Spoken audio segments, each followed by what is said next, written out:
Eu quero contar também que a defesa de Mauro Cid apresentou ao Supremo Tribunal Federal uma defesa prévia na ação penal que investiga a suposta tentativa de golpe de Estado.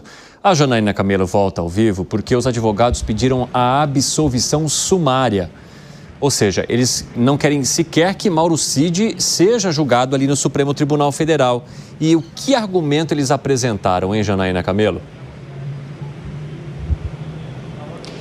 Evandro, eles se baseiam exatamente na denúncia contra Mauro Cid, a denúncia da PGR, que foi aceita pela primeira turma aqui do STF, na investigação da Polícia Federal, de que naquele suposto esquema de golpe de Estado, tentativa de golpe de Estado, Mauro Cid era simplesmente um porta-voz de Jair Bolsonaro, porque a acusação é de que Jair Bolsonaro seria o líder, desse esquema aí, dessa organização criminosa, desse suposto plano, e Mauro Cid seria ali o porta-voz, porque ele era um simples ajudante de ordens, ele era ajudante de ordens do ex-presidente da República, mas a denúncia é clara quando diz que mesmo assim, mesmo ele não tendo autonomia decisória, mesmo assim, ele fazia parte do núcleo crucial ali dessa suposta trama golpista. Então, por isso que ele foi incluído no núcleo crucial, que é aquele núcleo que teria ali coordenado esse plano. Então, a defesa argumenta o seguinte, que ele, como ajudante de ordens, ele simplesmente cumpria ali o seu dever como ajudante de ordens. Escreve exatamente assim, que as atividades de Mauro Cid estavam limitadas e vinculadas ao estrito cumprimento do seu dever funcional. Como você disse, a absolvição sumária, ela permite ali que esse réu, que o processo, a ação penal contra ele seja arquivado mesmo antes do julgamento, caso o juiz ali, com base em evidências claras, decida de que ele não foi autor de nenhum crime.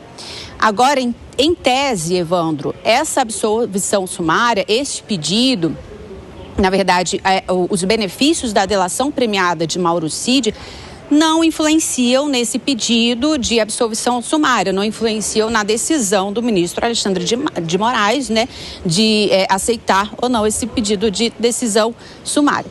Agora, caso o ministro rejeite esse pedido, a defesa de Mauro Cid já se adiantou e apresentou ali as testemunhas que serão arroladas ali durante toda essa fase de instrução penal, as testemunhas de instrução processual, as testemunhas de defesa dele são ao todo 9 testemunhas, todas as testemunhas são militares do Exército, 5 são generais do Exército, incluindo ali, ele também arrolou como testemunha de defesa, o ex-comandante do Exército, general Freire Gomes. Evandro.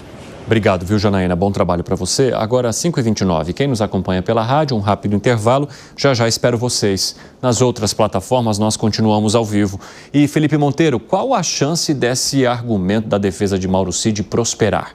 A de que ele apenas cumpria ordens e não necessariamente agiu para tramar um golpe de Estado? Não, a chance disso prosperar é nulo. A gente sabe que o STF tem uma postura em relação a esses assuntos, relacionado a 8 de janeiro, relacionado à acusação de atentado ao Estado Democrático de Direito, que é muito estreita, no sentido que todo mundo que participou de alguma forma, pode ser condenado, pode ser processado. Então, Mauro Cid, sob essa alegação, que é uma alegação, na minha opinião, até lógica do advogado de defesa, falar que ele é ajudante de ordem do Bolsonaro, logo não teria poder de comando, não teria poder decisório, apenas cumprir a ordem, ainda mais sendo um membro das Forças Armadas, não vai encontrar, apesar de ser um bom argumento, vai encontrar guarita no STF. Então, Mauro Cid deve realmente ser condenado em relação a essa acusação. E tem um ponto que é importante destacar, que a delação premiada do Mauro Cid não tem influência alguma no julgamento. Por isso que a tendência é ele ser condenado, e aí no final do julgamento, quando ele for penalizado, quando os ministros resolverem decidir qual vai ser a pena do Mauro Cid, aí sim vai ser discutida o quanto reduz da pena, dos anos de prisão, caso ele seja condenado, por conta da delação premiada que ele fez, que ajudou nas investigações. Alan Gani. Olha só, eu vejo, Evandro, que também zero chance, concordo com o PP, do Mauro Cid ter aí algum tipo de benefício, absolvição, que quer que seja. Isso porque o próprio Supremo já fechou questão, né? Eu entendo que em relação àquele núcleo duro de Jair Bolsonaro, o próprio Mauro Cid e aquele segundo escalão, foi o julgamento antes de ontem, o Supremo já fechou questão, ele já tem o veredito dele aí, e aí é simplesmente esperar a decisão formal. Mas aí eu pergunto para vocês dois que já argumentaram, vocês entendem que Mauro Cid era apenas um cumpridor de ordens e que de fato não teve protagonismo nessa possível elaboração de uma trama golpista, Pepe? Então, assim, eu vou ser bem técnico na situação, né? Quando a Procuradoria-Geral da República dividiu em 3 blocos, né, a denúncia, ela colocou o bloco do Mauro Cid como apoio logístico. Sim. Né? Ou seja, o apoio logístico pela Procuradoria-Geral da República, independente do poder decisório, já é suficiente para ser incriminado nos crimes elencados ali, né? Sim. Então, é chance zero disso prosperar, na minha opinião. Fala, Gani. Olha, eu sustento aquele argumento de que houve uma cogitação, né? Mas a cogitação, até onde eu sei, não é crime. Agora, dentro desse núcleo, né, que estava cogitando o tal golpe, ele, evidentemente, era um ajudante de ordens. Ele não era ali um dos mentores intelectuais. Fala, Zé Maria, como é que você analisa esse pedido? O tenente-coronel Cid foi uma figura central no governo do ex-presidente Jair Bolsonaro. Ninguém falava com o ex-presidente sem antes falar com o Cid. Eu conversei com alguns ministros na época e tal, e vou fazer uma revelação aqui, inclusive com o ministro da Defesa, Paulo Sérgio, que me disse o seguinte: eu não consigo falar agora com o presidente, eu tenho que falar com o Cid, ele que decide. Então, assim, ele filtrava, protegia o presidente e ia onde o presidente estava. E este é o papel exato, né, de um ajudante de ordens. Ele era muito centralizador, existiam outros 2 substitutos, né, mas ele é que comandava. Me lembro uma vez uma conversa com o então presidente da República, Jair Bolsonaro, e o sigilo do Cid já estava quebrado naquela época, ajudante de ordens do presidente. E o Bolsonaro me dizia: olha, Zé Maria, meu sigilo foi quebrado. Eu falei: como assim, presidente? Ele falou assim: quebraram o sigilo do Cid. Converso com o Cid o dia inteiro, de madrugada, às vezes eu ligo. Existem outros, as palavras do presidente, existem outros, mas tudo é certo com ele. E assuntos de segurança nacional, às vezes assuntos internacionais. E aí quebraram o sigilo do telefônico do Cid. Quer dizer, as pessoas sabiam que ele conversava com o presidente da República, eles teriam uma ideia naquela época. E legal, né? Quebraram legalmente o sigilo dele. Então, ele está sendo investigado há muito tempo. Por outro lado, paralelo a esse comentário, eu acompanhei o debate lá no Congresso Nacional desta lei da delação premiada. Ela foi sancionada pela ex-presidente Dilma e ela é relativamente nova. Passou pouco pelo Supremo e o Supremo colocou exigências nessa lei. Na época, a gente dizia que lá no município pequeno, o delegado ia fazer uma delação premiada com ladrão de galinha. Onde você está vendendo essa galinha, quem é que está comprando as galinhas roubadas? E isso funcionaria desta forma. Mas até hoje essa lei só ficou aqui, no Supremo Tribunal Federal. Ela é pouco usada nos municípios, pelos juízes e tal, e promotores. Então, assim, é uma lei nova. E já foi interpretada para cá, interpretada para lá, né? Já foram cancelados do mensalão, alguns do petrolão, enfim. É essa a realidade.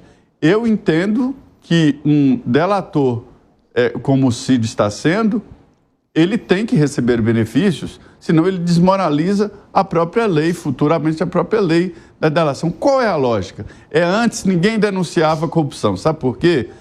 O crime de corrupção, ele é mais pesado para o corrupto do que o corruptor. E os dois vão para a cadeia, corruptor e...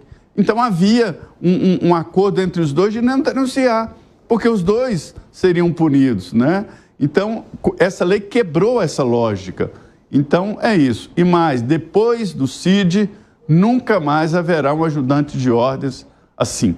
Há uma separação, é clara a separação hoje do ajudante de ordens do presidente da República. Interessante, Zé Maria. E tem outra questão também que a gente precisa analisar, Gustavo Segre, que é o fato de, para sustentar esse argumento, a defesa pretende arrolar, inclusive, generais das Forças Armadas da gestão anterior, mais alguns que também passaram por essa gestão atual. Não, tá certo. A defesa tem que fazer o seu trabalho. Agora, eu fiquei pensando, agora nessa situação dessa denúncia, e deverá ser clarificado se foi uma minuta para a tentativa de golpe ou uma minuta para o pedido do artigo 142, que prevê a reunião do vice-presidente, presidente de deputados, presidente de senadores e autorização do Congresso. São coisas diferentes que até agora nós, cidadãos comuns, não temos essa informação. Mas o que me faz um barulho no pensamento é que esse argumento foi feito a partir da prisão inicial do Mauro Cid, que propõe depois a denúncia premiada por causa do carnê da vacina. Esse foi o primeiro argumento de prisão do Mauro Cid. Aí vem a delação premiada de Mauro Cid, um delator, um único delator. No meu fórum interno, eu acho que a prisão do Felipe Martins tinha como objetivo também conseguir uma delação dele. Não foi possível. Mas por que me faz barulho? Na Lava Jato foram 293 delações. 293 delações. E aqui uma. Mas a Lava Jato só funciona no exterior. Aqui todo sumiu. Todo anulado, não tem nada. 293 delações. E todas, obviamente, coincidentes. Senão, não era único. A delação tem que vir acompanhada de provas. Sejam testemunhais ou sejam documentais. Mas eu estou aguardando, já comprei pipoca para ver quando certamente algum dos advogados de defesa convoque, por exemplo, a G. Dias. E pergunte, me explique como foi que estava aberto o Palácio do Planalto. O próprio presidente Lula falou, o Palácio do Planalto estava aberto. Quem abriu? Por que as imagens sumiram do Ministério da Justiça? Talvez algum, inclusive dos advogados de defesa, convoque até o mesmo ministro do STF, anterior ministro da Justiça, para que ele diga aonde ele estava nesse dia, porque, teoricamente, agora já não estava mais no Ministério da Justiça, mas parecia que estava. Então, vai ser um processo bem interessante de acompanhar.